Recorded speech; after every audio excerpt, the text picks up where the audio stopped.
Hello everyone, my name is Chandler Davis and today I will be doing my presentation on relaxed versus natural hair and how versatile are the two types of hair. Garrett Augustus Morgan Sr. is the man who is responsible for discovering relaxers. In 1909, Morgan started off working at a tailor shop where he also sold dresses, coats, and suits.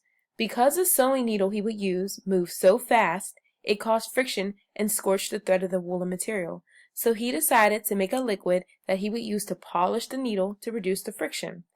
After doing so, his wife called him to dinner, and that was when he wiped his hands on a piece of pony fur cloth.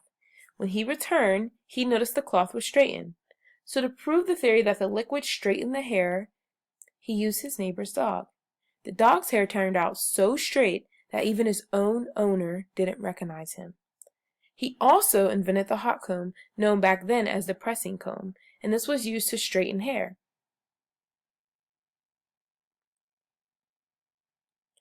Above in the picture, you will see a woman applying the relaxer in the woman's hair, and then the result is on the right. A relaxer is a type of lotion or cream generally used by people with tight curls or very curly hair, which makes hair easier to straighten by chemically relaxing the natural curls. Relaxers do require touch-ups because of the new growth. There are two different types of relaxers though, lye and no lye. Lye relaxer's main ingredient is sodium hydroxide and is known to work on hair quickly, but can also rinse it out, which can be dangerous. No lye is made up of a calcium hydroxide, which can dry out the hair, but is best used for sensitive scalps.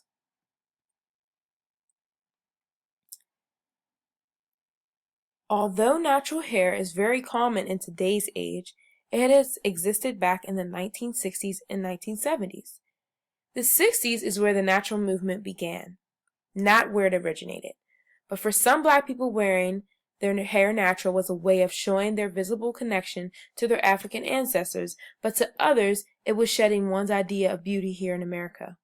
Once the movement continued, you've seen afros not only on the members of the Black Panther Party, such as Kathleen Cleaver, but in college students, in film activists, and also in Angela Davis, who is a writer and a scholar who is an advocate for the oppressed. And here are pictures of modern-day natural hair. There are 6 different types of hair textures, starting from the loosest curl to the tightest. 3A, 3B, 3C, 4A, 4B, and 4C. The true definition of natural hair is whose texture has not been received or been altered by chemical relaxers or texturizers. Even pressed hair or flattern hair can be considered natural because once it is washed, it will go back to its natural state.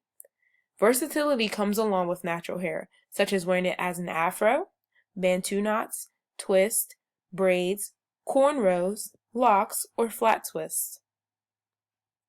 Are there any questions?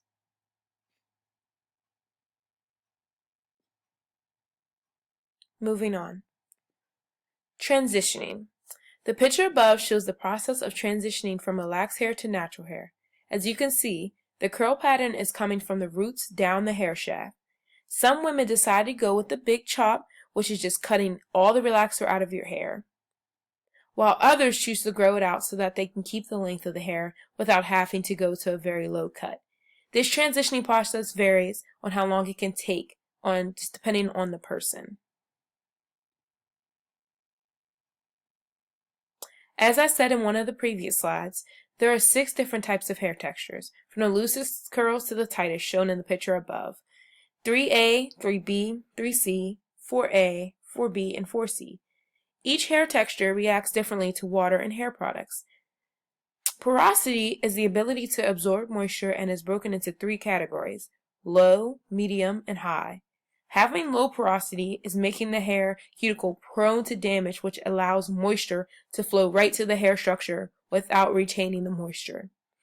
High porosity is when the hair cuticles lay flat and tight around the cortex, resisting moisture and conditioning oils, which is likely to occur in 4B and 4C curl patterns.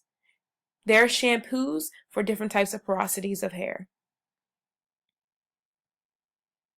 I would like to thank you for watching this presentation, and I hope you have learned a few new things about ethnic hair.